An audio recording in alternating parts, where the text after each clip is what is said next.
Centigrade স্কেলের তাপমাত্রাকে Fahrenheit স্কেলের প্রকাশের জন্য ফ্লো চার্ট ও অ্যালগরিদম নির্ণয় করা। আমাদেরকে এই ফ্লো চার্ট এবং অ্যালগরিদম নির্ণয় করতে বলেছে। এই সেন্টিগ্রেড স্কেলের তাপমাত্রাকে ফারেনহাইট স্কেলে প্রকাশ করলে, যদি ফারেনহাইট স্কেলে প্রকাশ করা হয় তাহলে এর জন্য একটি ফ্লো চার্ট ও অ্যালগরিদম নির্ণয় করতে বলেছে।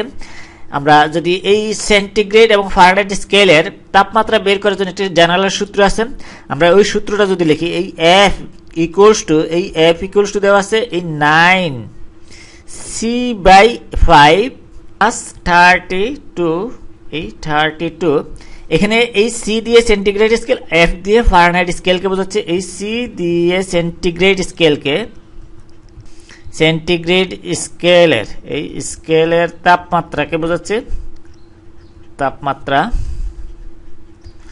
আর এফ দিয়ে এই ফারেনহাইট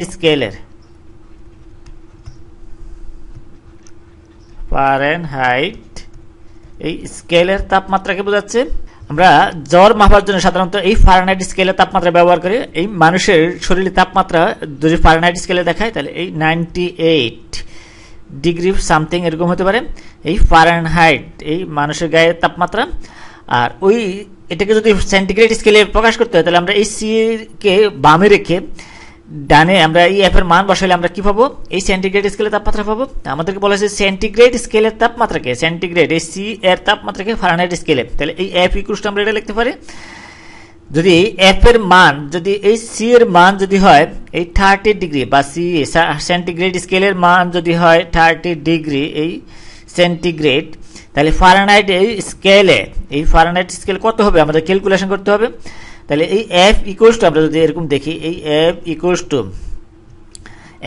টু 9, এই এস সি এর মান যদি আমরা বসাই 30 ডিগ্রি ডিভাইডেড বাই 5 প্লাস 32 এটা, তাহলে আমরা যদি ছোট করি এখন এই 5 আর 36 আসে, এরপরে এখানে আমরা ক্যালকুলেশন করলে পাই এই এটা সমান আসে এখানে এই 54 প্লাস 32 এই এত, এটা সমান আসে এই 86 এত ডিগ্রি ফারেনহাইট। তাহলে এইভাবে প্রসেস করে আমরা এই সি এর মানটা আমরা এখানে প্রদর্শন করে স্থাপন করে, তাহলে আমরা কি করলাম, এই সেন্টিগ্রেড স্কেলের তাপমাত্রা স্থাপন করে ফারেনহাইট স্কেলের তাপমাত্রা পেয়ে গেলাম, এই এর ইকুইভ্যালেন্ট আমরা পেলাম। তাহলে এইভাবে আমাদেরকে বলা হয়েছে যে একটি ফ্লো চার্ট নির্ণয় করতে বলা হয়েছে।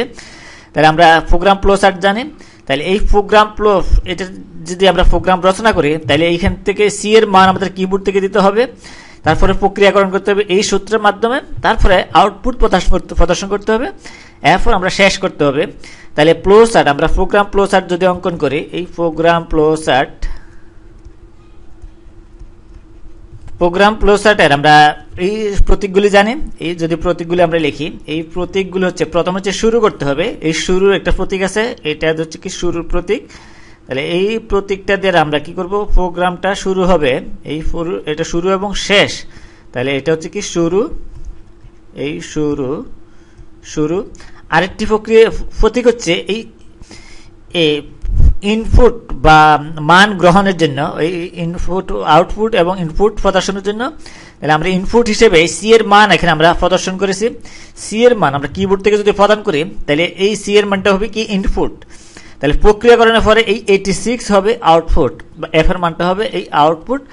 তাহলে আমরা যদি এই হিসেবে অঙ্কন করি তাহলে ইনপুট প্রদর্শনের জন্য আমরা এই সামান্তরিক আঁকতে হবে, সামান্তরিক আকৃতি, এই এটা হবে কি সামান্তরিক আকৃতি হবে।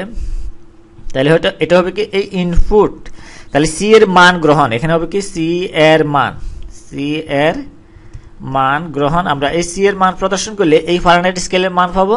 তাহলে এটা এরকম হবে, এই ডিরেকশনে শুরু করে এখান থেকে আমরা এই ইনপুটের মান, এই সি এর মান গ্রহণ করব, সি এর মান গ্রহণ। এরপর সি এর মান ফেলে এই সূত্রের মাধ্যমে এই ফারেনহাইট স্কেলে এই F equal to 9 into C divide by 5 plus 32, এই সূত্রের মাধ্যমে আমরা সি এর মান বসাইলে এই প্রক্রিয়াকরণ ক্যালকুলেশন করে আউটপুট প্রদর্শন করবে। তাহলে আমরা যদি এই প্রক্রিয়াকরণের চিত্র অঙ্কন করি, চিত্রটা হবে এই রেক্ট্যাঙ্গেল আয়ত আকৃতি, এই আকৃতি হবে, এটা হবে কি এই আয়ত আকৃতি। তাহলে এটা হবে কি প্রক্রিয়াকরণ, বা প্রক্রিয়াকরণটা কি হবে, এই F equals to 9c divided by 5 plus 32 এটা। তাহলে এই সি এর মানটা এখানে পাওয়ার পর এইখান থেকে এই সূত্রতে আসবে, এটা কি হবে, প্রক্রিয়াকরণ করা হবে। এরপর প্রক্রিয়াকরণ করে ক্যালকুলেশন করে এই মানটা এফ এ প্রকাশ করবে, এফ ফারেনহাইট স্কেলে প্রকাশ করবে, তাহলে আউটপুট প্রদর্শন করবে। তা আউটপুটের জন্য আমরা একই চিত্র এই সামান্তরিক টাঁকতে হবে, সামান্তরিক আকৃতি। তাহলে এইটা হবে কি এই ইনপুট এবং আউটপুট প্রদর্শনের জন্য। তাহলে এটা আমরা এইভাবে অঙ্কন করতে পারি।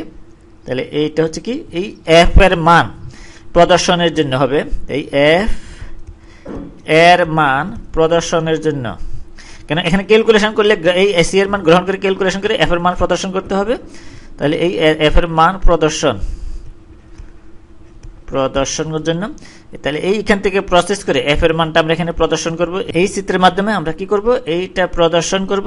তাহলে এখান থেকে প্রক্রিয়াকরণ করে এই এফ এর মান প্রদর্শন করবে। তারপর আমরা শেষ করতে হবে, শুরু যেতে করছি শেষ। তাহলে শুরু এবং শেষ একই প্রতীক, একই সিম্বল। তাহলে এটা হবে এরকম।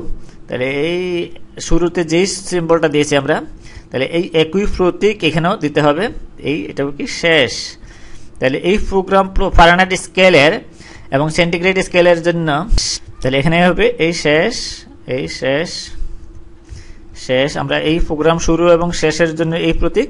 তাহলে এটা হচ্ছে কি প্রোগ্রাম ফ্লোচার্ট। আমরা এই নির্ণয় করলাম এই সেন্টিগ্রেড স্কেলের তাপমাত্রাকে ফারেনহাইট স্কেলে প্রদর্শনের এই প্রোগ্রাম ফ্লোচার্ট। আমরা যদি এরপর যদি অ্যালগরিদমটা লিখি, এই অ্যালগরিদম এই সেন্টিগ্রেড স্কেলের তাপমাত্রাকে ফারেনহাইট স্কেলে প্রকাশের জন্য অ্যালগরিদমটা যদি লিখি আমরা, এই অ্যালগরিদম, তাহলে এই অ্যালগরিদম আমরা জানি, অ্যালগরিদম হচ্ছে ফ্লোচার্টের এই কথায়, ফ্লোচার্টের বা প্রোগ্রামের প্রবাহ চিত্রটাকে কথায় আকারে লিখলে, ধাপে ধাপে লিখলে এটা কি হবে, এই অ্যালগরিদম। তাহলে আমরা এই প্রোগ্রামটার জন্য বা এই সেন্টিগ্রেড স্কেলের তাপমাত্রাকে ফারেনহাইটে প্রকাশের জন্য এই এর যদি অ্যালগরিদমটা লিখি কথায়, তাহলে প্রথম ধাপটা যদি আমরা লিখি এখানে, এই প্রথম ধাপ হবে এখানে যদি আমরা লিখি, প্রথম ধাপটা হবে এই ধাপ 1, এই ধাপ 1 প্রায় এটার মতোই। এই ধাপ 1 হবে, এই 1 হবে শুরু। এই অ্যালগরিদম আমরা এখানে লিখতে হবে, কথায় আগে লিখতে হবে। তাহলে এই কথা হচ্ছে কি শুরু, এখানে শুরু। এরপরে দ্বিতীয় ধাপ, এই ধাপ দ্বিতীয়, এই ধাপ দ্বিতীয় হচ্ছে এই সেন্টিগ্রেড স্কেলের তাপমাত্রার জন্য সি চলকের মান গ্রহণ। এখানে সি একটি চলক, আমরা এই সি চলকের সেন্টিগ্রেডের তাপমাত্রা গ্রহণ করতে হবে। তাহলে এই সেন্টিগ্রেড স্কেলের সেন্টিগ্রেড স্কেল তাপমাত্রার জন্য আমরা পরীক্ষার খাতায় একই কালার ব্যবহার করব। তাহলে এখানে এই সেন্টিগ্রেড স্কেলের তাপমাত্রার জন্য সি চলকের মান গ্রহণ, সি চলকের মান গ্রহণ। এরপরে ধাপ হচ্ছে এই প্রক্রিয়াকরণ ধাপ। আমরা যদি দেখি যে এই সূত্র ব্যবহার করে এফ এর মান নির্ণয় করা, এই সূত্রটা ব্যবহার করে আমরা এই সূত্র জানি F equal two 9c/f plus 32। তাহলে এই তৃতীয় ধাপে, ধাপ 3, এই ধাপে বলা হয়েছে যে এই F equal to 9c divided by 5 plus 32 এই সূত্র ব্যবহার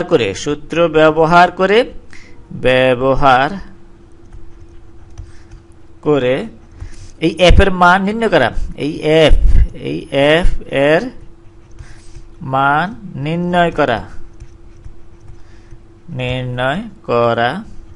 তাহলে এই ধাপ 3-এ এখন আমরা ধাপ 4-এ এই এফ চলকের মান দেখানো, এই ধাপ 4-এ আমরা ধাপ 4 দেখি যদি, তাহলে এই ধাপ 4-এ হচ্ছে কি এই এফ চলকের মান প্রদর্শন করা, এফ চলকের মান প্রদর্শন করা বা দেখানো। এরপর হচ্ছে ধাপ শেষ, ধাপ হচ্ছে কি এই ধাপ 5 হচ্ছে এই শেষ বা সমাপ্ত, এই সমাপ্ত। তাহলে এই প্রোগ্রামের ফ্লোচার্ট বা অ্যালগরিদম দেখে একজন প্রোগ্রামার সহজেই প্রোগ্রাম রচনা করতে পারে। কারণ এখানে ধাপে ধাপে আমাদেরকে কিভাবে কাজ করতে হবে এগুলো বলা হয়েছে, বা ফ্লোচার্ট দেখে আমরা সহজে বুঝতে পারি যে এখানে কোনটা ইনপুট হিসেবে দিতে হবে, কোনটা প্রক্রিয়াকরণ করতে হবে কিভাবে, বা কিভাবে এই আউটপুট প্রদর্শন করতে হবে। তাহলে এইটা হচ্ছে আমাদের এই অ্যালগরিদম। আর এই সেন্টিগ্রেড স্কেলের তাপমাত্রাকে ফারেনহাইট স্কেলে প্রকাশের জন্য। আর এটা হচ্ছে প্রোগ্রাম ফ্লো চার্ট। আমরা যদি প্রোগ্রাম রচনা করি তাহলে এইটা ফ্লো চার্টটা হবে এটা। তাহলে আমরা এই দুটি নির্ণয় করলাম।